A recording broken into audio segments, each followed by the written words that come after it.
digno de ser alabado. Le damos a todos ustedes la bienvenida a la casa de Dios, hermanos. Esta noche Dios ha puesto en mi corazón un mensaje que para mí es muy importante. Quiero que vaya conmigo a la palabra del Señor en el Evangelio según San Mateo. Evangelio según San Mateo, capítulo 13.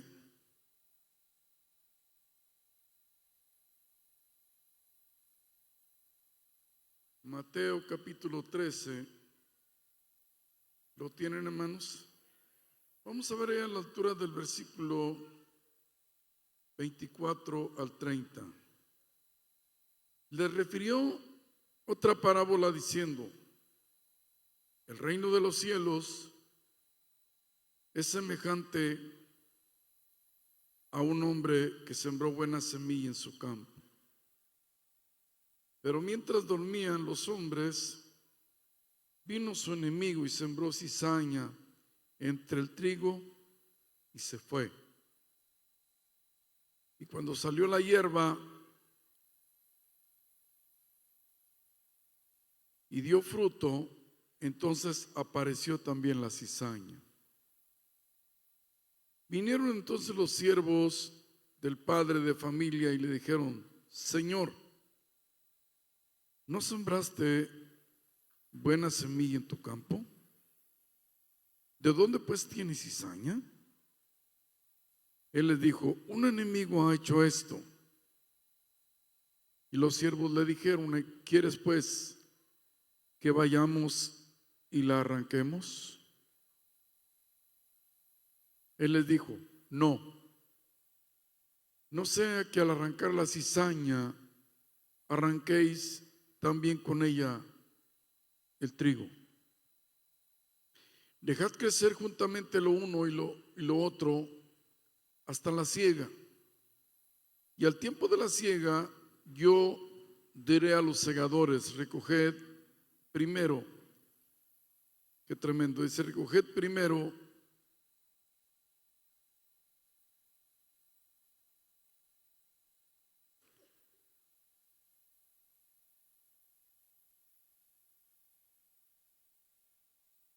la cizaña y atadla en manojos para quemarla, pero recoged el trigo en mi granero. Oremos a Dios, hermanos. Muchas gracias, Dios, por la bendición de estar en tu casa. Señor, gracias. Venimos a tu casa a buscarte, a pedirte, oh Dios, que nos hables por tu palabra, que nos bendigas, que nos edifiques, oh Dios. Que tu nombre, oh Dios, sea glorificado. Padre Dios, abre el entendimiento y el corazón de cada persona, los que están aquí y los que están a lo lejos, para escuchar, atesorar y poner por obra tu palabra. En el dulce nombre de Jesús. Amén. Amén. Ocupen su lugar, por favor.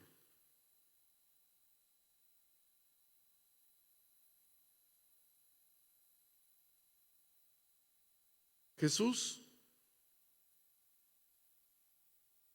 era un predicador muy sencillo para hablar verdades muy profundas.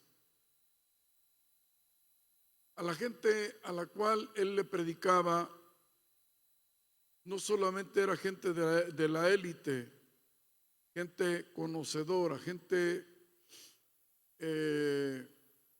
religiosa, pero también la mayoría era gente simple, gente sencilla, gente de campo, gente que le iba a entender muy bien para poder su predicación y para poder en este caso dejar plasmado en el corazón de cada persona. Les refería parábolas. En el hebreo se dice mashá, una ilustración, una forma de ilustrar verdades muy profundas acerca de la vida o del evangelio. La Biblia nos dice en esta parábola, en este pasaje que hemos leído, que Jesús le refirió una parábola. Y esta parábola habla del trigo y la cizaña. Normalmente cuando se siembra el trigo, el agricultor espera que la semilla aquella traiga buen fruto. Nosotros antes de utilizar, yo trabajé con mi padre en el campo, y antes de utilizar maquinaria, sembrábamos el trigo, lo que se le llama manteado, con algo aquí, con trigo, y se iba manteando o sembrando. Se preparaba primero la tierra y se esperaba que aquella semilla diera fruto.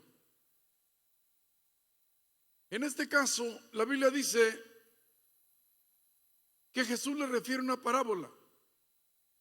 Y en esta parábola habla de dos elementos: el trigo y la cizaña. El trigo es un alimento casi universal en cualquier continente. Es importante que en los graneros de cualquier lugar haya suficiente trigo para el consumo humano. El trigo es un elemento que no puede faltar en ninguna nación. En ninguna nación. Es importante. Es uno de los elementos básicos, de los alimentos básicos de casi todas las naciones. Casi todas. El trigo, hermanos, cuando se siembra, normalmente si la tierra es buena, da una buena espiga o sale de la misma mata varios tallos, y al final puede tener varias espigas. Cuando ya rinde, cuando se siembra, y se siembra, casi ningún agricultor puede discernir o puede diferenciar cuál es el trigo y cuál es la cizaña cuando recién salen las dos matas o las dos hierbas. Se parecen casi idénticas, casi iguales. Casi no hay diferencia. El mismo tallo, el mismo tiempo, la misma forma de tallo, es más, la misma espiga. Nada más que cuando el trigo rinde, la espiga normalmente se inclina por el peso de los granos. Se inclina. Y la cizaña, como es, hermanos, es una espiga igual, parecida a la del trigo, queda así, derechita hacia arriba. No se inclina, no se encorva, no tiene peso. Por el lado del trigo es de color doradito, cafecito. Por el lado de la cizaña es oscuro, es color pizarra. Por el lado del trigo es alimenticio, es bueno, es recomendable. Por el lado de la cizaña es nocivo, es venenoso, no se debe comer, pero se parece igual, son parecidos igual. El problema es, qué bueno que aquí hay gente de campo que me puede entender. El problema es que cuando nacen ambas plantas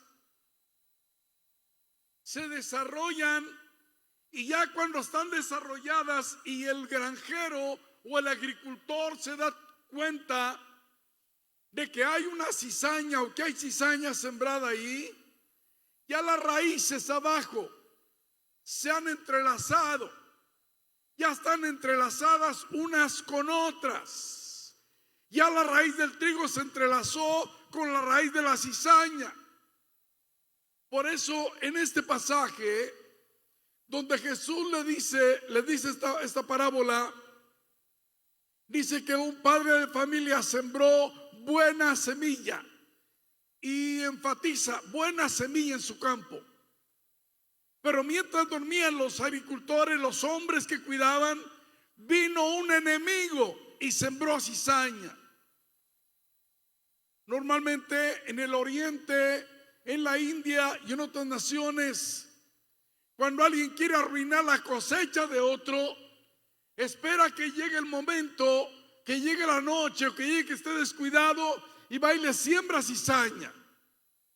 ¿Para qué? Para arruinar la cosecha, para que la cosecha esté contaminada. Todavía el día de hoy en la India, cuando hay eso, tienen que contratar personas, hombres y mujeres, para separar una cosa de la otra. ¿Por qué Jesús se refirió a la vida cristiana hablando de cizaña y hablando de trigo? Porque sin duda alguna que desde el principio, es más, desde que antes que Dios creara al hombre, ya había aparecido la cizaña. Cuando la Biblia dice que Dios creó y creó todo perfecto y todo bien, creó los ángeles. Entre los ángeles hubo uno que se convirtió en cizaña, un querubín que ahora se llama Satanás, que ahora se llama el diablo. Mi pregunta en esta noche es: ¿qué no tenía todas las de ganar este querubín para no haber cometido este pecado y esta atrocidad que cometió en el cielo? ¿Qué no tenía todo en el cielo? ¿Que no era Dios perfecto en amor, en misericordia, en todo? Un Dios perfecto. No había razón por la cual se rebelara. Sin embargo, dejó crecer ese orgullo, esa soberbia en su corazón. Y la soberbia lo llevó a rebelarse contra su creador. Y él fue el que metió cizaña para que ángeles se rebelaran con él contra Dios. Qué tremendo está esto, hermanos. Vayamos a la escritura. Vayamos al libro del profeta Isaías, al capítulo 14.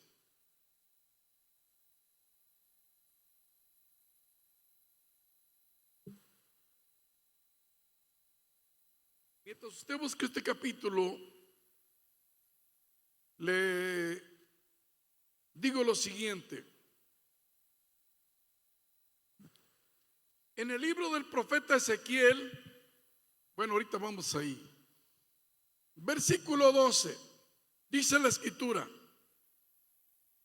¿cómo caíste del cielo, oh lucero, hijo de la mañana? Cortado fuiste por tierra, tú que debilitabas a las naciones.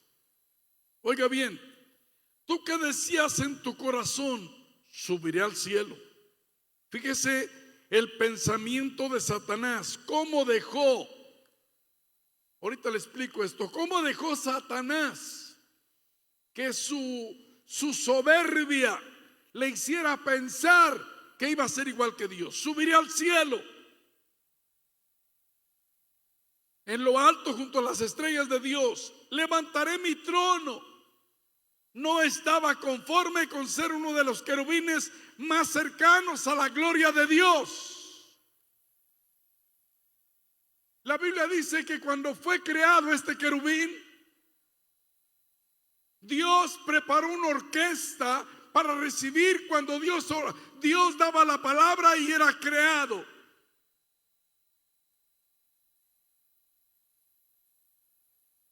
Pero le pareció poco. Subiré al cielo, junto a las estrellas de Dios levantaré mi trono. Me imagino que decía mi trono. Sobre las alturas de las nubes subiré, sígueme ahí en su escritura. Y seré semejante al Altísimo. ¿Qué era lo que le hacía pensar a este ser creado por Dios en rango de querubín, que podía ser igual que su creador? Su soberbia lo cegó de tal manera que se rebeló contra su creador. ¿Quién lo había aconsejado a él? Nadie lo había aconsejado. Su propio ego, su libre arbitrio, su soberbia lo hizo cegarse de tal forma que se rebeló. Y no solamente eso, sino que engatusó. La Biblia dice, vamos al libro de Ezequiel para que usted me pueda entender, capítulo 28.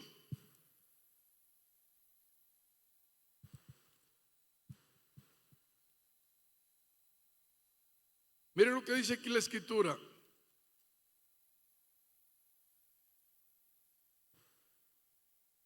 Versículo 12 en adelante. Hijo de hombre, levanta endechas contra el rey de Tiro y dile: así ha dicho Jehová el Señor, tú eras el sello de la perfección, eras tiempo pasado, lleno de sabiduría y acabado de hermosura. En Edén, en el huerto de Dios estuviste. De toda piedra preciosa era tu vestidura. Fíjese cómo lo había vestido Dios: cornerina, topacio, jaspe, crisólito, berilo, ónice, zafiro, carbunclo, esmeralda y oro. Los primores de tus tamboriles y flautas estuvieron preparados para ti.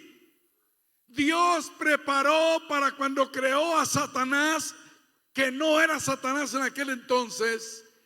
Creó una orquesta para recibir su nueva creación. ¿Cómo entonces se le subió a este infeliz el ego, la soberbia, para rebelarse contra su creador? Esta se llama cizaña. Pero no solamente eso, no se vino solo, sino que se trajo una parte de los ángeles. Mira lo que dice aquí. 15. Perfecto eras en todos tus caminos desde el día en que fuiste creado. Qué tremendo está esto, hermanos. Hasta que se halló en ti maldad. A causa de la multitud de tus contrataciones fuiste lleno de iniquidad y pecaste, por lo cual yo te eché del monte de Dios y te arrojé de entre las piedras de fuego, oh querubín protector. Se enalteció tu corazón a causa de tu hermosura y corrompiste tu sabiduría a causa de tu esplendor. Todavía cuando usted va al país de Turquía, hay una religión que se llama los hasidistas o los yazidistas. Ellos, en los lugares donde se venden cosas para los turistas, venden lo que se llama el ojo turco. Aquí en México, la gente cuando no conoce al Señor y cuando no tienen de Dios la seguridad de que Dios los protege, dicen que cuando un niño anda medio lagañoso es que le hicieron ojo y le ponen un ojo de venado aquí. Hermanos, ¿y sabe cuál es el símbolo de esta religión? El pavo real. Por su vanidad, por su soberbia.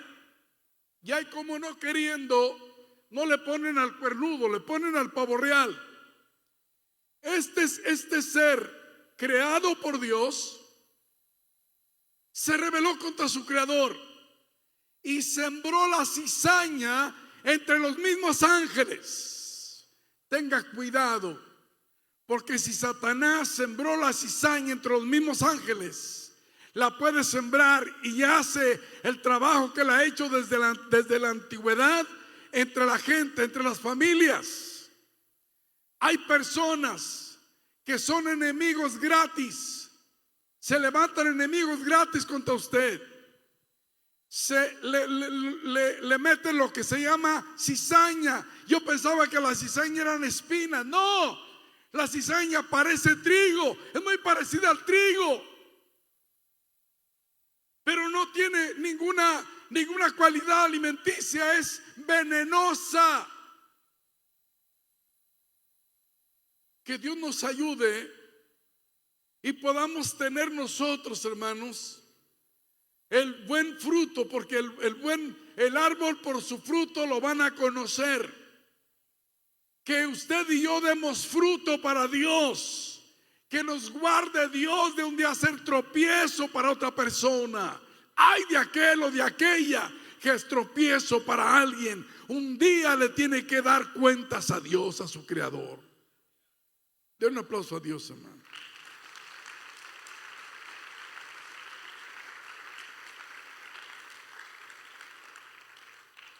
Y esto se da en todas partes. No solamente se da entre las mismas familias, se da entre las familias, entre los grupos, entre las ciudades, entre la iglesia también se da. Que el enemigo viene y siembra cizaña. Le voy a poner otro ejemplo, hermanos. Al terminar con este ejemplo, ¿qué no tenía este querubín? Todo lo que podía anhelar cualquiera otro. Lo tenía todo. ¿Por qué se rebeló? Por su soberbia. Por su soberbia. Por soberbio, por altanero. Porque quiso ser igual que Dios, su creador. Le doy otro ejemplo. Dios, dice la escritura, que Jesús llama a 12 hombres sin títulos académicos para ser sus 12 discípulos, sus apóstoles. Primero eran discípulos, los entrenó y después de 3 años y medio los envió a predicar y se les dio el nombre de apóstoles, personas ya capacitadas para llevar el evangelio. Entre ese grupo se levantó uno, se llamaba Judas el Iscariote,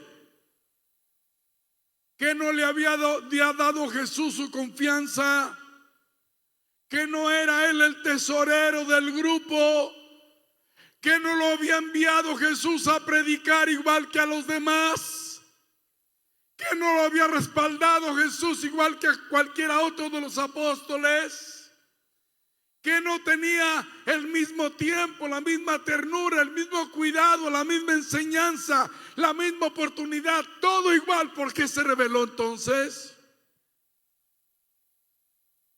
Porque nunca entendió, nunca pudo comprender, escúcheme bien, a quien tenía enfrente, nunca valoró a la persona que estaba cerca de él. Nunca lo valoró. Todos le decían a Jesús Señor. Él nunca, nunca ve en la Biblia que él le llame a Jesús Señor. Nunca usted va a ver a Judas diciéndole a Jesús que era su Señor. Para él era el maestro nada más. Era el maestro, era todo lo que era para él. Búsqueme en la Biblia y verá que usted no va a encontrar un solo versículo que diga que Judas le llamó a Jesús Señor. Nunca. ¿Por qué se rebeló contra él? Porque la Biblia dice que ya Satanás había sembrado en la mente, en el corazón de Judas, el que entregara a su maestro. Y cuando llega el día de la Pascua, la Biblia dice que va con los sacerdotes, le dice: ¿cuánto me quieren dar? Y yo les entrego al Señor. ¿Lo obligó a alguien? No. ¿Alguien le puso alguna daga? No. ¿Algún cuchillo? No. Su propio ego, su incomprensión de saber con quién estaba y a quién iba a entregar, lo hizo entregar al autor de la vida. Eso se llama cizaña. Satanás le sembró cizaña en el corazón de Judas, y floreció la cizaña y dio fruto en Judas. Y el muy bruto se perdió, pero tuvo la oportunidad de no perderse. Tuvo la oportunidad de ser igual que el grupo de los otros 11 y de trascender en la historia, y de que su nombre quedara escrito en los cimientos de la Nueva Jerusalén. Pero lo perdió porque dejó que su corazón se llenara de cizaña. De cizaña. Y vuelvo a repetir, la cizaña es muy parecida al trigo. El tallo es igual, la espiga es igual, pero el fruto no es igual. Ni el color, ni el sabor, ni lo que contiene. Vuelvo a repetir, el trigo, la semilla siempre se inclina. Hermano, yo fui agricultor. Yo sabía, todavía sé cómo sembrarlo sin necesidad de tractores. Todavía mi padre me enseñó. Nosotros nos enseñamos a eso. Yo sabía cuando ya estaba rindiendo el trigo, cuando ya estaba casi en el tiempo de cosecharlo. Y gracias a Dios que aquí en México no hay esa semilla que se llama la cizaña, por lo menos entre los agricultores. Pero sí hay esa mala semilla en los pueblos, en las familias. ¿A usted nunca le han buscado? ¿Usted nunca ha conocido ninguna cizaña? Yo sí, hermanos, he conocido varias. Le voy a dar otro ejemplo, hermanos. Quiero que vayamos a 2 de Corintios, capítulo 11. 2 de Corintios 11.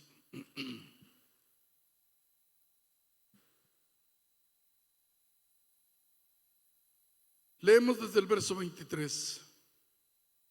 Antes de leer, le quiero decir, mientras ahí me lo ponen en la pantalla,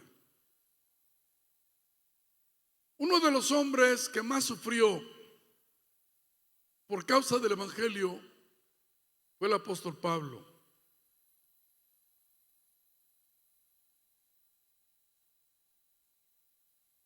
Sufrió tanto que ninguno de nosotros se va a comparar nunca a los sufrimientos del gran Saulo de Tarso.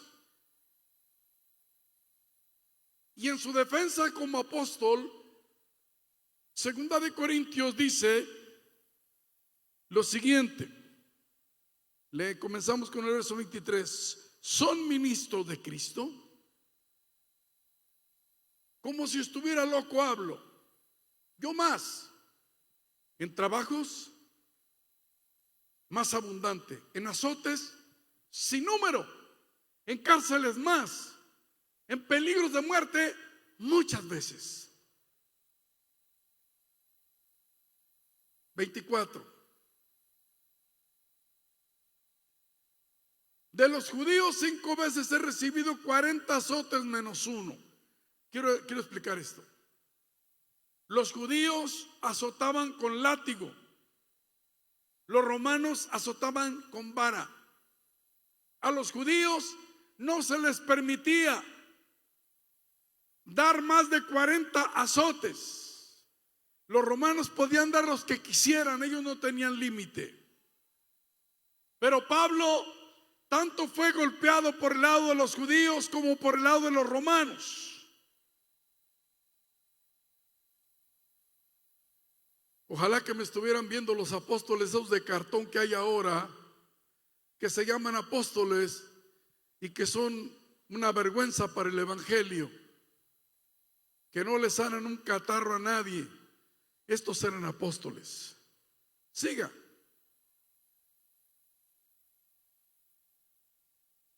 Bien, vamos a leerlo nosotros. ¿Son hebreos? Yo también. ¿Son israelitas? Yo también. ¿Son descendientes de Abraham? También yo. ¿Son ministros de Cristo? Yo más. 24. De los judíos 5 veces he recibido 40 azotes menos 1. 3 veces he sido azotado con varas. Esto es de los romanos. Qué tremendo está esto, hermanos. Una vez apedreado en Listra. 3 veces he padecido un naufragio. Una noche y un día he estado náufrago, como náufrago en alta mar. En caminos muchas veces. En peligros de ríos, peligros de ladrones, peligros de los de mi nación, peligros de los gentiles, peligros de la ciudad, peligros en el desierto, peligros en el mar, peligros entre falsos hermanos, en trabajo y fatiga muchos desvelos, en hambre y sed, en muchos ayunos, en frío y en desnudez. Además de otras cosas, lo que sobre mí se agolpa cada día, la preocupación por todas las iglesias. ¿Quién enferma y yo no enfermo? Pregunta. ¿A quién se le hace tropezar y yo no me indigno? Me acuerdo muy claro que un día estaba yo en mi casa. Había salido de la escuela dominical y me sentía terriblemente mal. Terriblemente mal. A veces piensan que el pastor no se enferma. Pablo se enfermaba. Me sentía muy mal. Yo había encargado, dije, alguien tiene que predicar en un funeral. Y estuvieron ahí tocando, hermanos, pero con mucha violencia. Hasta que yo me levanté, me sentía mal. Ese señor nunca volvió a ser el mismo con mi persona. La gente piensa que las personas, que los pastores no se enferman, que los pastores no tienen derecho de enfermarse, que no es cierto que Pablo se enfermaba. Ninguno de los hombres que usted me menciona en estos días ha sufrido lo que sufrió el apóstol Pablo. Todo por causa del evangelio. Todo por causa de Cristo. Peligros en los ríos, peligros en el mar, peligros en la ciudad, peligros entre falsos hermanos, peligros de ladrones, en frío, en desnudez. Y Pablo continuaba hacia adelante. Esos son los apóstoles, no los de hoy. Si algún apóstol de esos que se da el lujo de llamarse apóstol me está escuchando, le ha de estar sangrando aquí la bilis. Esos eran los apóstoles. Esos eran los hombres que marcaron, que pintaron una huella, que dejaron una historia.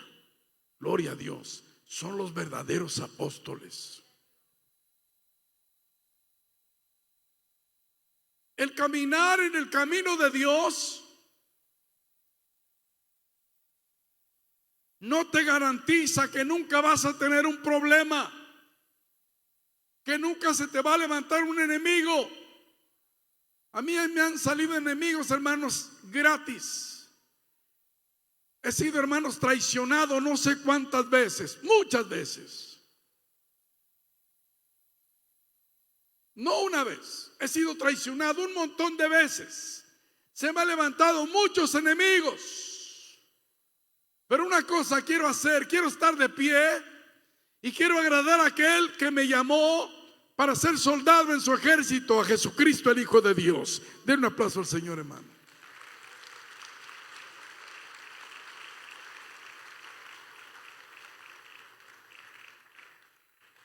Si a usted le dijeron que al convertirse al evangelio usted nunca iba a tener un problema, le mintieron. le mintieron. Usted seguirá teniendo problemas.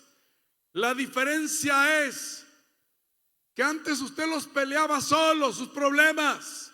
Ahora tiene quien lo defienda. Ahora tiene a Cristo. Ahora el Espíritu Santo está con usted. Ahora el ángel de Jehová acampa alrededor de su vida. Ahora Dios levanta su mano en alto por usted. Dios desnuda su brazo por usted. Esa es la diferencia. Dios no nos dijo que nunca tendríamos problemas. Dice el libro de los Romanos capítulo 8: ¿quién nos separará del amor de Cristo?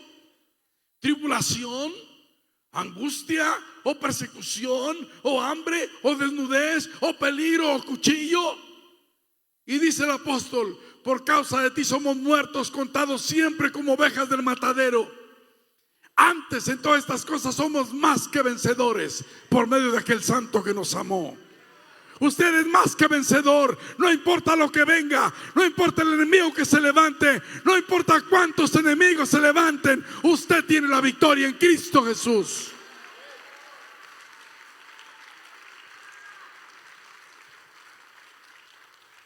Usted es victorioso. Usted examine toda la Escritura y se va a dar cuenta que Dios siempre se levanta a favor de aquellos que le sirven. Me viene a la mente el sitio de Samaria. Un rey había enviado su ejército para apresar a un solo hombre. Y además no era ni guerrillero, no cargaba ni una navaja, ni un corta uñas cargaba siquiera. Era el profeta Eliseo. Pero le tenía miedo. Eso sí, cuídese, porque un hombre o una mujer de Dios pueden hacer que el cielo entero descienda a favorecerlos y ayudarlos. La reina Victoria decía: le tengo más miedo a un hombre de rodillas, a uno cristiano de rodillas, que a dos ejércitos juntos. Un hombre de rodillas puede conquistar y llamar, hermanos, al mismo cielo para luchar por él o por ella. Y un aplauso a Dios, hermano.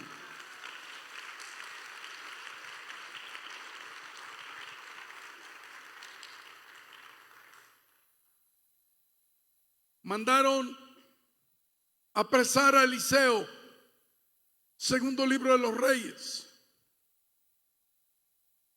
La Biblia dice que el que se levanta primero fue Giesi, el siervo de Eliseo. Y cuando se levanta y gana para afuera, sale disparado para adentro otra vez. Ya con los ojos desorbitados y con la boca seca. Y le dice a Eliseo: Padre mío, carro de Israel y su gente de a caballo, hay mucha gente allá afuera. Pero Eliseo, que conocía al Dios de Israel, le dijo a Dios: Señor, ábrele los ojos a este para que vea. Y la Biblia dice que cuando Dios le abrió el mundo espiritual al criado de Eliseo, estaba todos los cerros, las montañas llenas de gente de a caballo, ejércitos del cielo que estaban esperando la orden de Dios para salir a pelear por su siervo Eliseo. Este es el Dios que usted y yo servimos. Dele fuerte el aplauso a este Dios maravilloso.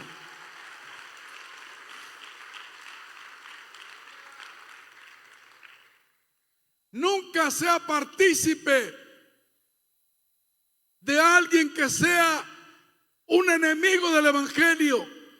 Y no hay solamente enemigos afuera, hay también enemigos dentro, hermano. Hay personas que se dicen ser hermanos y no son ni primos, no llegan a ningún parentesco, hermano.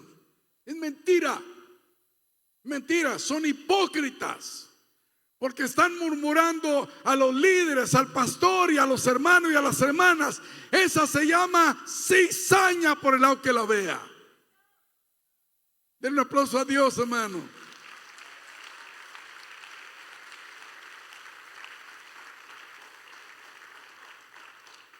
Vayamos a la escritura, Mateo capítulo 13.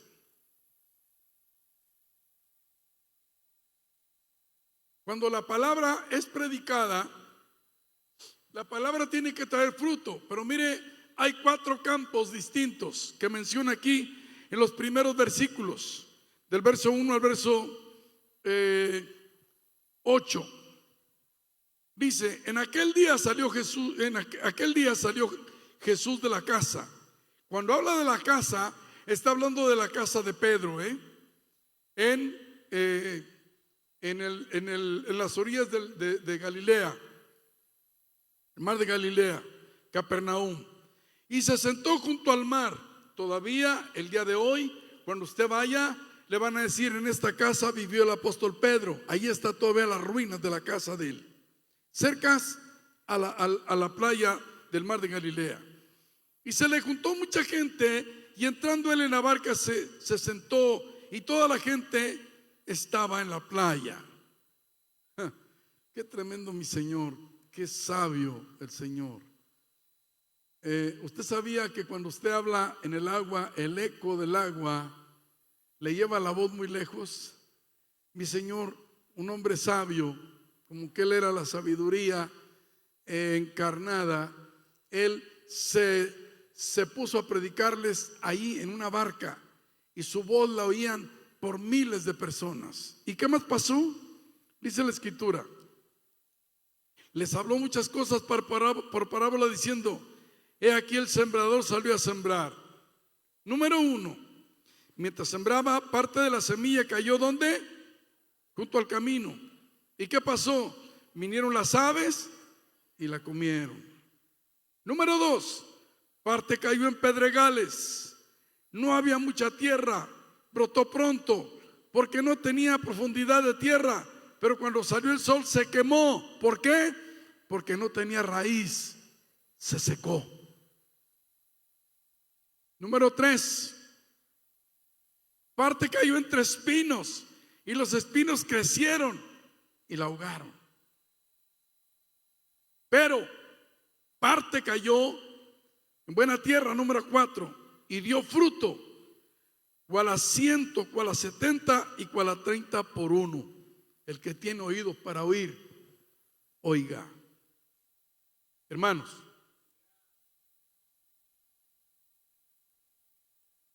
Satanás es un ladrón. Juan capítulo 10 y versículo 10 dice que el ladrón vino a robar, a matar y a destruir. Hay personas que al oír el evangelio saben que es la verdad, están convencidos que es la verdad, saben que no hay otro camino, pero no echan raíces, no echan raíces, y el diablo les roba la bendición de dar fruto para la gloria de Dios. Es más, hay personas que vienen a la iglesia y ya estando aquí, adentro de la iglesia, el diablo les roba la palabra que se predica. Alguien los distrae, está pensando en algo de afuera, en el carro, en el chivo, en la chiva, en la borrega, en el borrego, en los frijoles, en la estufa, en qué sé yo. Y el diablo le roba la palabra. Cuando usted entre por esas puertas, aleluya, cierre sus oídos a lo que está afuera y concéntrese que en este lugar le va a hablar el Espíritu Santo de Dios. Denle el aplauso fuerte a Dios, hermano.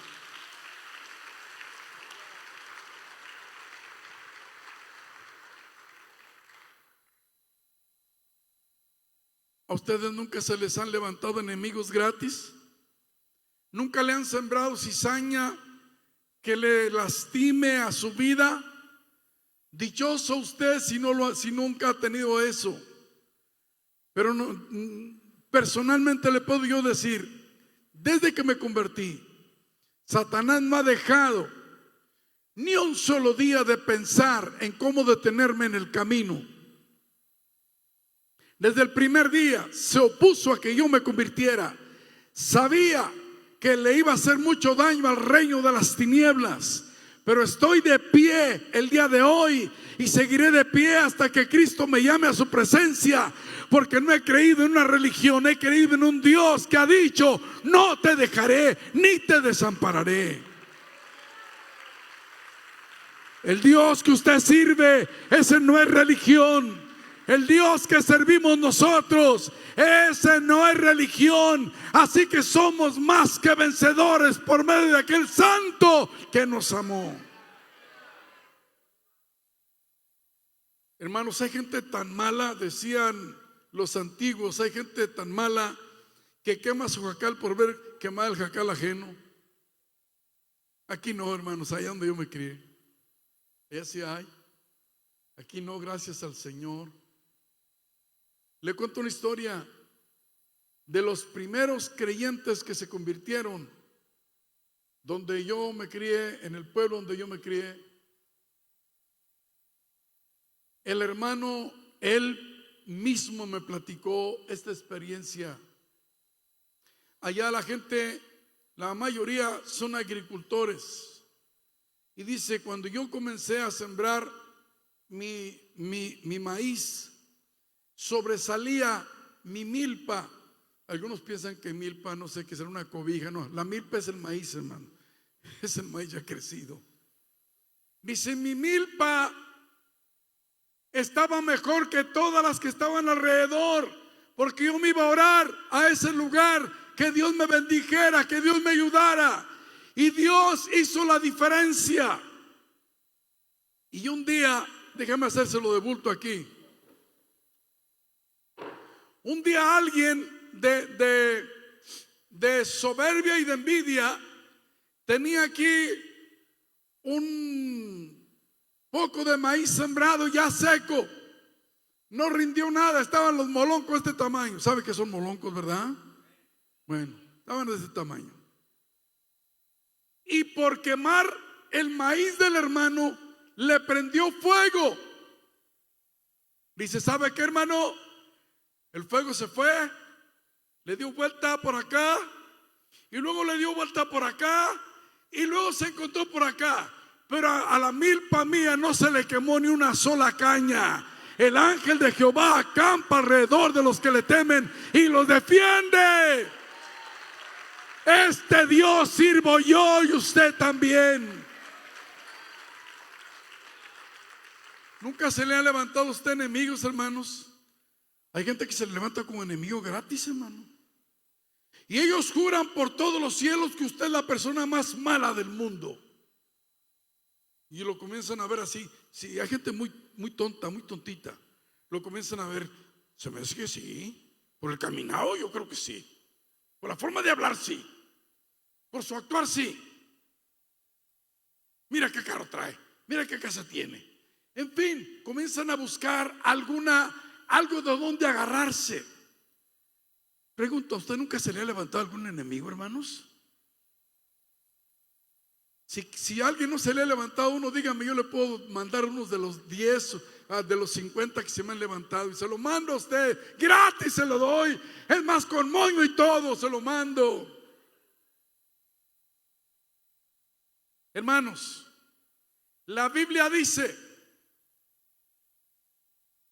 a sus ángeles mandará cerca de ti que te guarden en todos tus caminos. En sus manos te va a llevar para que tú no tropieces con tu pie en piedra. Sobre el león y sobre el basilisco, que era un animal venenosísimo, lo vas a pisar. Vas a hollar o a pisotear al cachorro de león. Aleluya, lo vas a pisotear. ¿Por qué? Porque Dios está contigo.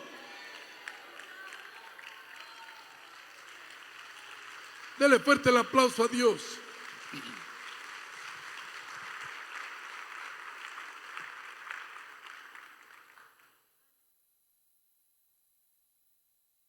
¿Sabe qué? Que a veces es bueno escuchar esto, porque a veces no sentimos lo duro, sino lo tupido. Hubo un profeta llamado el profeta Jeremías. Pobre profeta, ¿cómo le dieron carrilla, hermano? ¿Cómo le dieron carrilla al profeta ese? Se le levantaban enemigos gratis todo el tiempo. Es más, cuando él hablaba, lo bofeteaban, lo cacheteaban, porque hay gente grosera, hermano. Yo no me dejo, si no me cachetearían. Yo le digo, cuidado, porque el hombre viejo está descansado, no le busques. A Jeremías lo cacheteaban.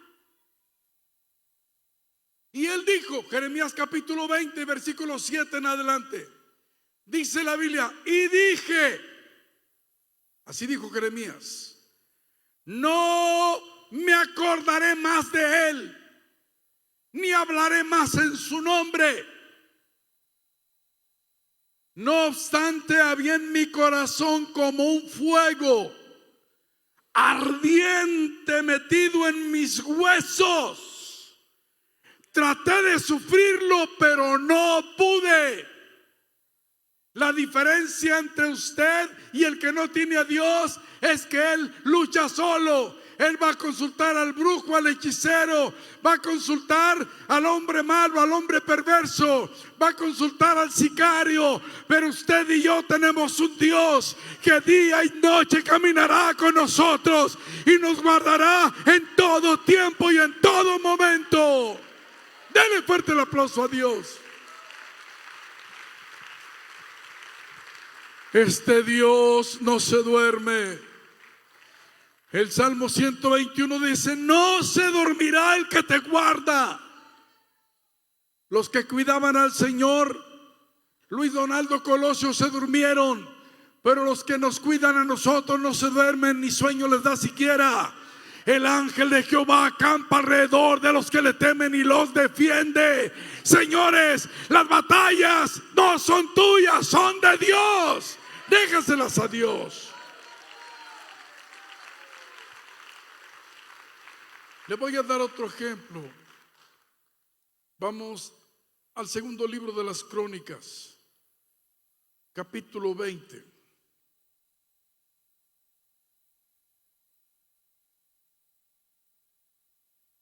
Segunda de Crónicas, capítulo 20.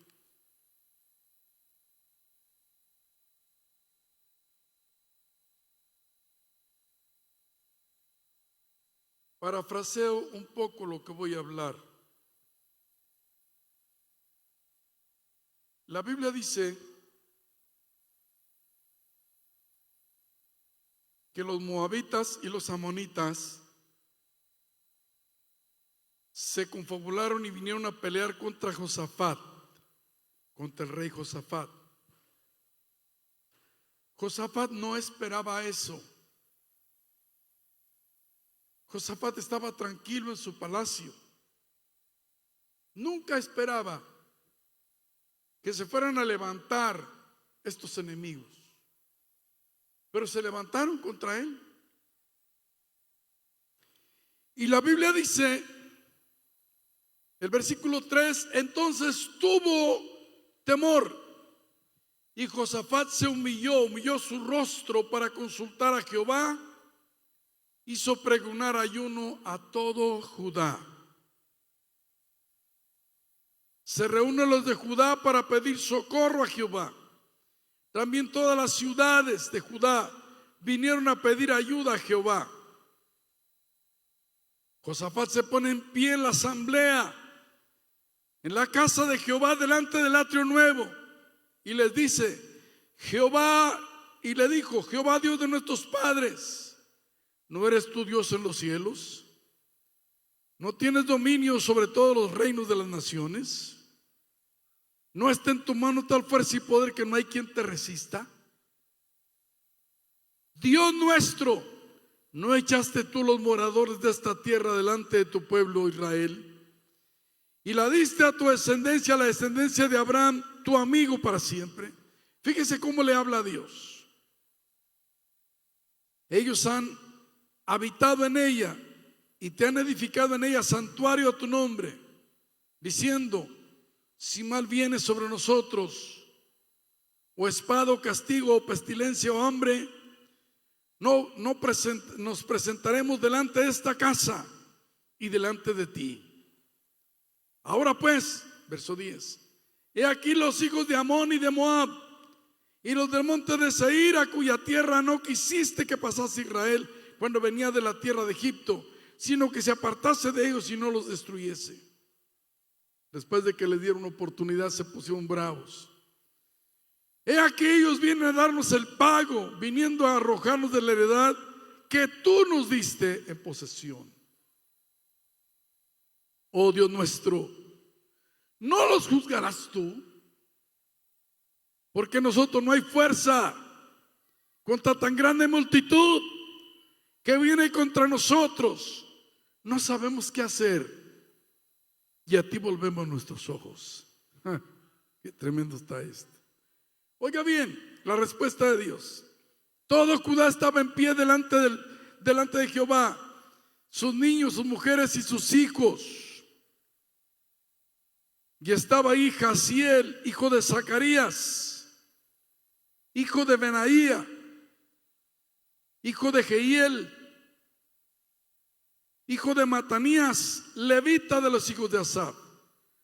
Vino sobre él el Espíritu de Jehová en medio de la reunión y habló y dijo: óigame Judá, todo y vosotros moradores de Jerusalén, y tú rey Josafat. Jehová dice así: no temas, no te amedrentes delante de esta multitud tan grande, porque no es tuya la guerra es de Dios. La guerra es de Dios. La guerra es de Dios. Deje que Él pelee sus batallas. La guerra no es tuya. Déjale a Dios. Eso, Él sabe cómo pelear. La guerra es de Dios. Denle un aplauso fuerte al Señor, hermano.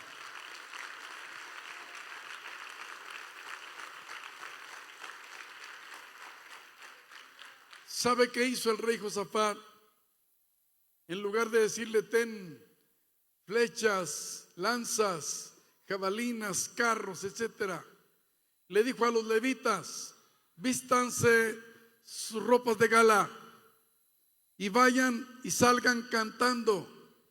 Y mientras los levitas cantaban, el ejército de los moabitas y amonitas se destruían entre ellos solos. Solos se mataban ellos. No quedó ni uno ni de recuerdo, porque cuando Dios pelea, Dios sabe cómo hacer las cosas. Le dijo: no tienes que lanzar una saeta, ni una sola. Déjame a mí esa guerra, yo la voy a pelear. La guerra no es tuya, la guerra es mía. Y hay de aquel que se levante contra Dios. Contra Dios es perder, aleluya, toda guerra. Por eso, hermanos, cuando invadieron Israel, 6 ejércitos, varios ejércitos, dijeron que ese mismo día, aleluya, iban a aplastar a Israel, pero se levantó Dios. Una señora llamada Golda Meir, la buscaban, estaba orando en un arroyo con la frente pegada en una piedra, pidiéndole a Dios misericordia. ¿Y sabe qué pasó? Israel hizo correr 6 ejércitos juntos, porque Dios estaba con Israel. Este es el Dios de nosotros.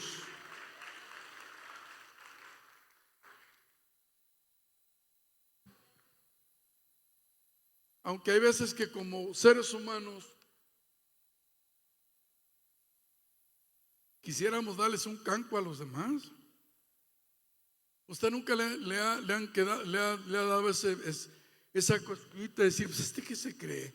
Que no le doy un zape. Yo sé que aquí no hay nadie, ¿verdad? Pero pudiera.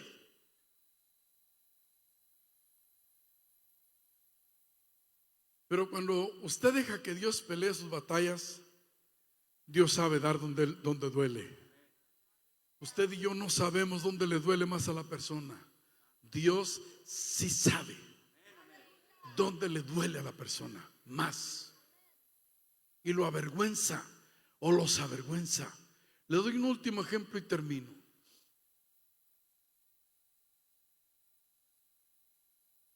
En los tiempos de la reina Esther y de Mardoqueo, su primo de ella, su pariente de ella, había un hombre perverso llamado Amán. Por si usted no sabía, Amán era todavía descendiente de estos que se levantaron contra Judá, de Moab y de Amón, de los moabitas y de los amonitas. Y por si usted no sabía, los descendientes de Moab y de ese tal Amán todavía vinieron a repercutir acá en la Segunda Guerra Mundial, que fueron un azote para los judíos y que masacraron 6 millones de judíos. Esa misma estirpe es, esa misma línea de sangre es.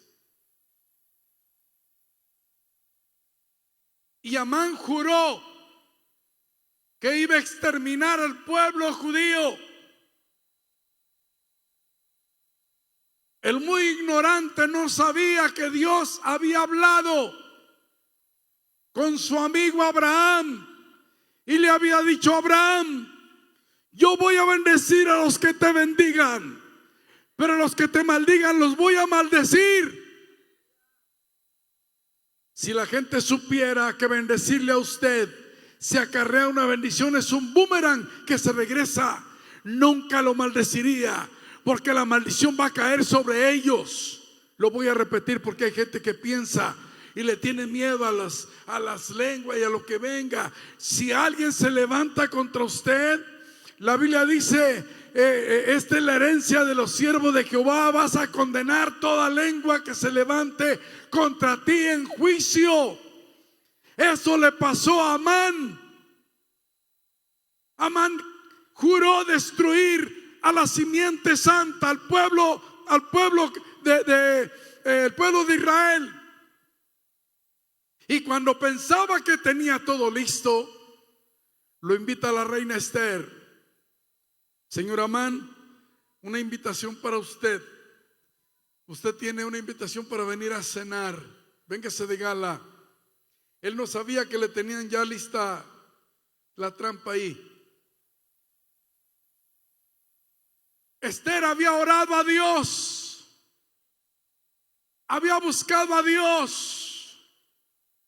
Hermanos, cuando tú no puedas con un enemigo, haz lo que hizo el rey Josafat. ¿Qué hizo? Oró a Jehová. Y Dios se encargó de todo lo demás. No quedó ni uno de recuerdo, hermanos. En el caso de Esther, ella oró, ayunó. No era lícito para una mujer. Debía de estar en el lugar donde las tenían para recibir ciertos aceites, ciertos lociones y cierto tratamiento para poder entrar con el rey. Pero ella entró sin nada de eso. La pura gracia de Dios era suficiente. Ese día levantó Dios su mano contra aquel impío que había jurado destruir al pueblo de Israel, contra Amán. Y la Biblia dice que, aunque, escúcheme bien, cuando usted llegue a casa lo lee, que a los hijos de Amán, que eran 10, aunque ya los habían matado, los colgaron como ejemplo después de muertos, para que la gente supiera quién era el Dios que protegía al pueblo de Israel. Denle un aplauso a Dios, hermano.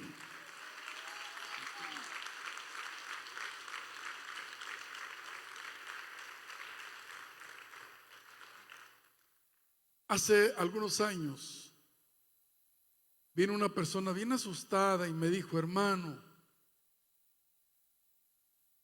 yo estaba cerca de una persona que estaban orando por ella estaba endemoniada y habló el demonio que estaba dentro de ella y dijo: somos dos y venimos a destruir a ese señor Rogelio Rivas. Le dije: sí, hermano, esa ya me la sé, hermano. El diablo ha mandado no, dos, parvadas ha mandado. Pero el Dios que yo sirvo nunca se ha dormido un solo día. Y si estoy de pie hoy es por este Dios al cual sirvo, el cual pertenece mi vida. Se llama Jehová de los ejércitos.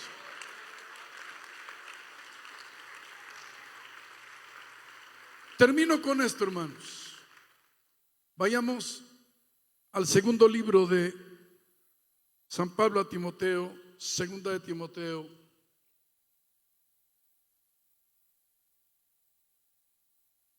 capítulo 4. Voy a hablar al terminar este mensaje de esta bella trilogía.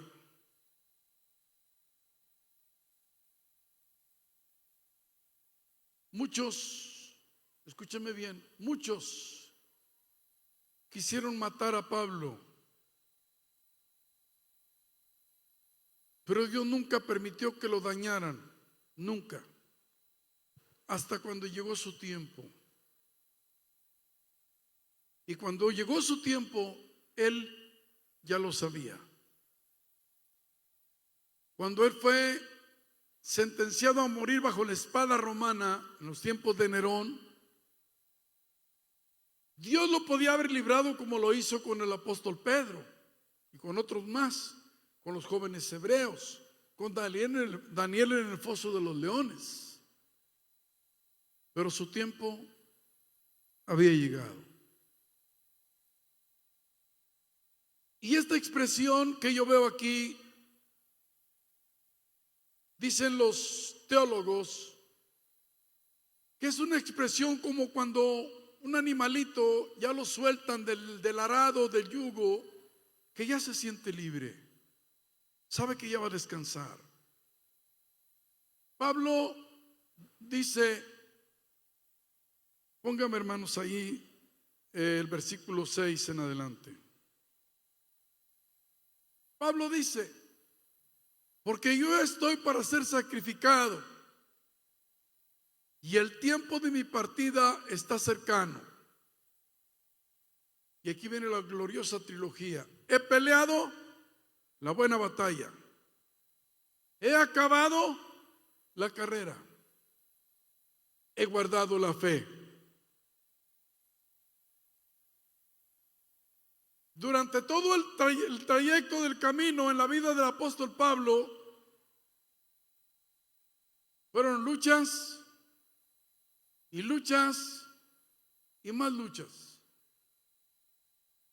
Yo he estado en varias ocasiones en ese territorio donde Pablo fundó muchas de sus iglesias. He estado en el tiempo de invierno y es tan crudo el invierno que penetra hasta los huesos. Y lo primero que me vino a la mente es: ¿cómo le hizo este hombre de Dios para andar a pie, quizá en burro o a caballo, en estos lugares tan inhóspitos, tan fríos? Porque son lo que le llaman frío que son bajo cero. ¿Cómo le hizo? No hay duda que Pablo sufrió.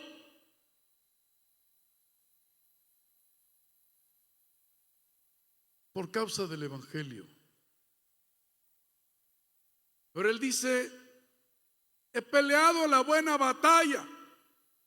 Número 1. He acabado mi carrera. Llegué hasta el final. Aquí está la meta. Y he guardado la fe. Pero no termina ahí, sino que dice: por lo demás, me espera la corona de vida, la cual me dará el Señor juez justo en aquel día. No solamente a mí, sino a todos los que aman y guardan su venida.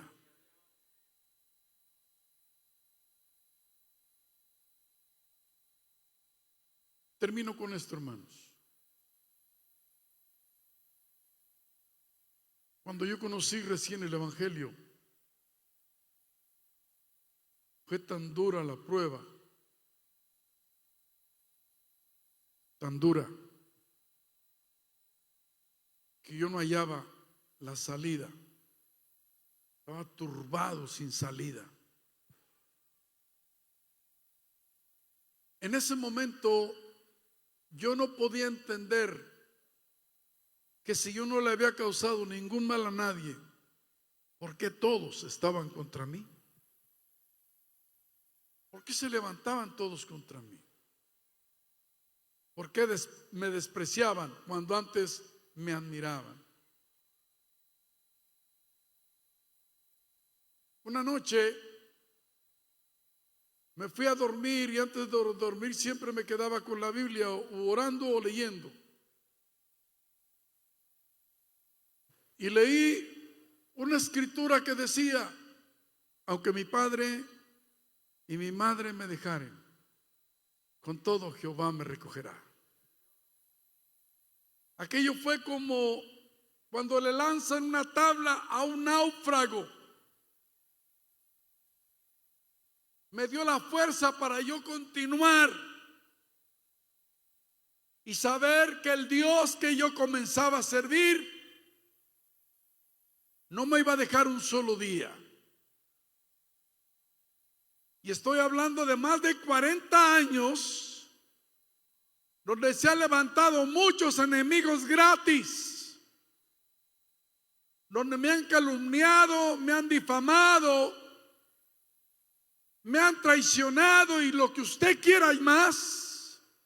Todavía permanezco de pie porque mi confianza está en Dios. Mi confianza está en aquel que dijo: no te dejaré ni te desampararé. Termino con esto. Nunca se preste, sea hombre o mujer, a hacer cizaña para ser tropezadero para su hermano o su hermana, porque le dará cuentas a Dios. A veces que decimos: no, pues ya ahí pasó, ahí muere. ¿Usted cree que a Dios se le olvida? ¿Cree usted que Dios sufre de amnesia? Todo lo que el hombre sembrare, eso también segará. Hay gente que es tan mala, hermanos, que se la llevan haciendo mal. Oiga, y usted dice: nunca, no le llega nunca la lumbre a los aparejos. ¿Sabe qué son aparejos? ¿Alguien me sabe decir qué son aparejos? ¿No saben, hermanos? No me digan que soy el más viejo aquí de toda la congregación. No me diga. Cuando ensillaban los burros y les ponían esas cosas aquí en arriba del lomo, en el espinazo, esos eran los aparejos. Por eso decía la gente de rancho: ya cuando les llega la lumbre a los aparejos, nunca les llega. Pero hermanos, Dios vela por tu bienestar. Y Dios tarde o temprano va a hacer que tus enemigos reconozcan que Dios está contigo. Levántese y adoremos a Dios. Póngase de pie y vamos a adorar a Dios.